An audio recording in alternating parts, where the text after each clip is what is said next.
Southern Ontario, May 6th.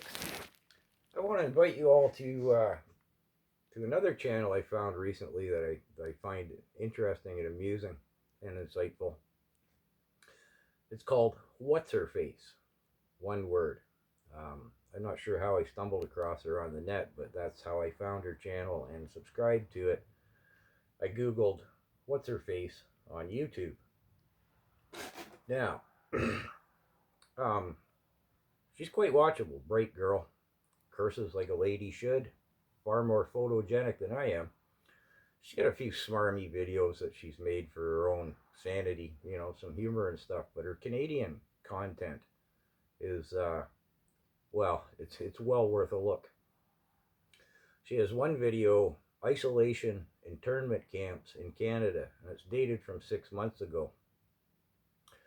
Her videos are, you know, they're slickly edited, and, you know, she brings up, you know, the background stuff. And in this talk, her video, it's 14 minutes and change long, about the isolation internment camps in Ontario. She calls up government documents, you know, she has the highlighter there and stuff. And a couple of outtakes from parliamentary sessions. I was talking to my friend who I often mention. We discuss politics, and I find his viewpoint to be antiquated in that he has far more trust in the government than I think any of us should.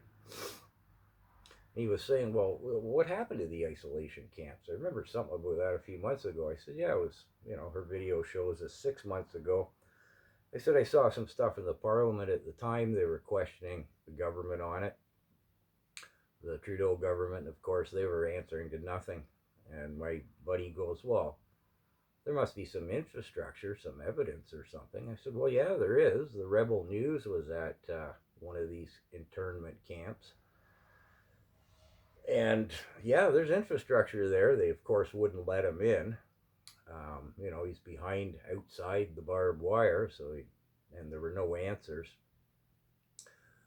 But you'll see in Whatsherface's video, again, the title being Isolation and Internment Camps in Canada, the document that it quite clearly states it can be used for COVID purposes and other federal purposes. So my buddy's going, well, you know, if they're being used, like set up as ICUs with medical staff, and if, you know, their claims that the ICUs down here, let's call it in Southern Ontario, we're overwhelmed, the objective would be to, you know, airlift people there. Excuse me, so what's happening? I said, I have no idea. Nobody does. You know, I said, maybe, and in her video, and it's been in the news in the past, the government ordered 360,000 units of chemical agents and tear gas. So of course my buddy says, well, what do you mean chemical agents? What does that mean? If it's not tear gas, because it's listed separately. So, well, yeah, that's one of the interesting and frightening points, is it not? It's going, I still don't understand what are these internment camps? What? I said, well, that's the question. What? He says, well, why did it fall out of the news? I mean, I said, well, you can't keep up to the Trudeau government, can you? The opposition tries to tackle him on something. He stymies, filibusters, waffles, nothing. And then the next day, the next week, there's another issue. I said, look, right now they're battling Bill C-10, and whatever was last week falls by the wayside. I mean, there's so many scandals they couldn't even keep up to them. He's cramming bills through. In case you're not aware of it, Bill C-10 was stuffed into the budget. It's not how it's supposed to work. And anyways, I'm going to cut this off because I'm going to make my next video an overview of the deplorable condition that our country's in, and what would you say, the corruption, I guess, with which the Trudeau government is functioning.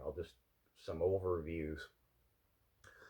But anyways, check out what's-her-face videos on YouTube.